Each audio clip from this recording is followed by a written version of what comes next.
Ngayong araw po ay humarap, nagtungo, nagrally ang Filipinos Do Not Yield movement sa harap ng Chinese Embassy. Ano po ba ang nais nating ma-achieve dito? Simple lang po, ang kilalanin ng China ang karapatan natin sa West Philippine Sea. Dahil ngayon po, talagang nagiging mainit na po itong mga issue na to. Ang ilan na sa mga leader natin na nagsasalita o pinamumunuan ang pakikibaka natin para sa ating karapatan ay kanilang binubuli.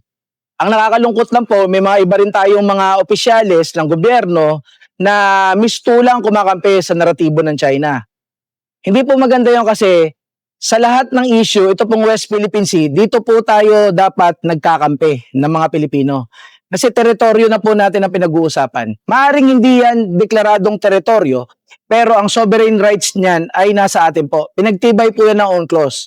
Hindi man nila kilalanin yung pangalang West Philippine Sea, ay dapat kilalanin nila nitong China ang ating karapatan sa area na yan. Kasi nga, yan ay exclusive economic zone na merong lapad o area na 200 nautical miles. Yan ang dapat kilalanin ng China.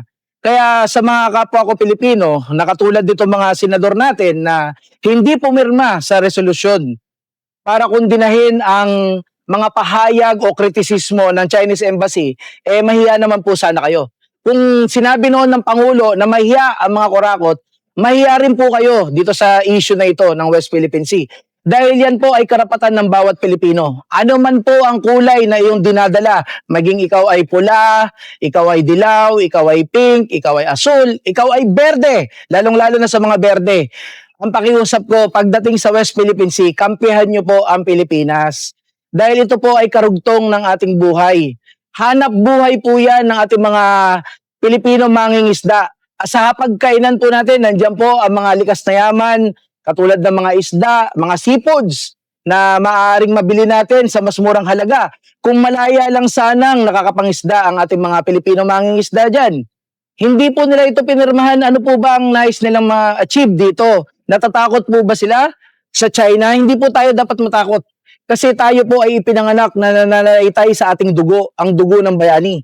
Marami na po ang sumubok na sakupin ng Pilipinas.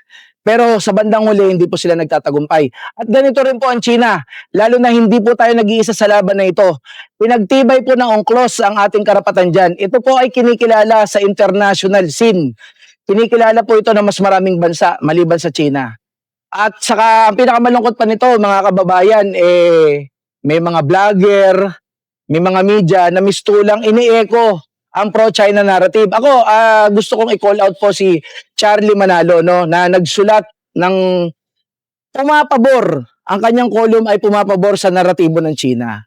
Bilang isang kapwa Pilipino, ang tanong ko lang sa'yo, Mr. Charlie Manalo, ano po ba ang kapakinabangan sa inyo kung sakasakaling tutulungan nyo po ang pro-China narrative na makarating sa kamalayan ng marami nating mga kababayan?